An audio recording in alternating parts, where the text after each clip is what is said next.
So what I'm going to do is now I'm just going to go to control panel, and here just go to programs and features, and you need to click turn Windows features on or off.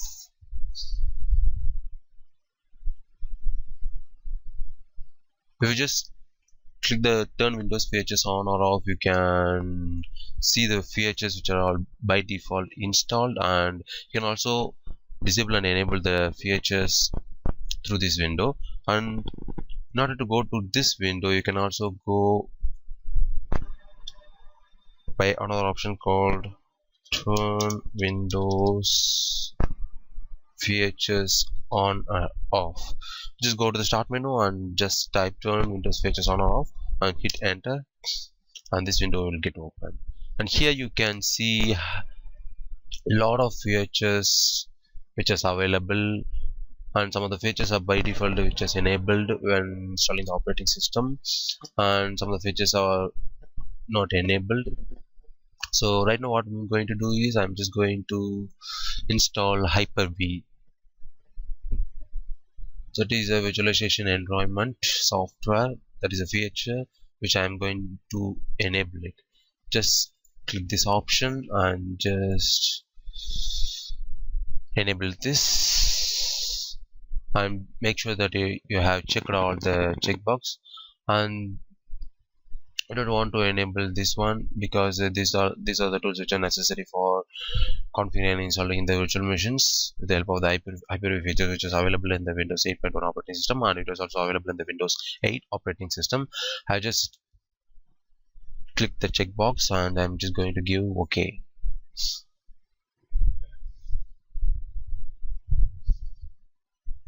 So it will take some time, and you need to wait for almost 2 to 3 minutes for configuring the Windows features. And if it asks for reboot, you can just reboot your system so that the feature will get installed and all the services which are required for the Hyper-V will get started.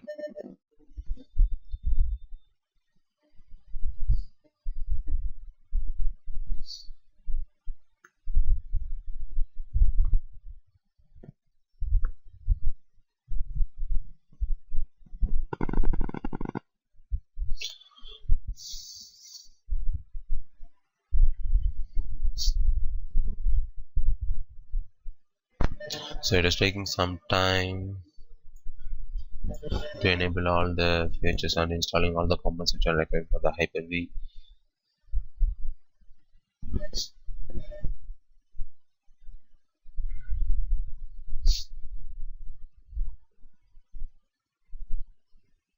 So if you see, while applying the changes and while configuring the features, that is while installing the features, it was taking only minimum amount of RAM, that is only exactly of 50% of RAM. And make sure if you are going to install Hyper-V and if you are going to configure the Hyper-V with the help of by creating the virtual machines, and if you are going to run more operating systems in your Hyper-V package, you need to at least have 4 GB of RAM, because what I am using here is Windows 8.1 Enterprise operating system, and it needs at least 1 GB of operating system. It was a 64-bit operating system. So if you are using a 64-bit operating system, it will be good for you to look at all the required softwares which you need. And if you see here, it was completed the request, that is IP has been installed successfully. I'm just going to close it, and now what I'm going to do is I'm just going to search for Hyper-V, that is Hyper-V virtual machine connection and Hyper-V manager.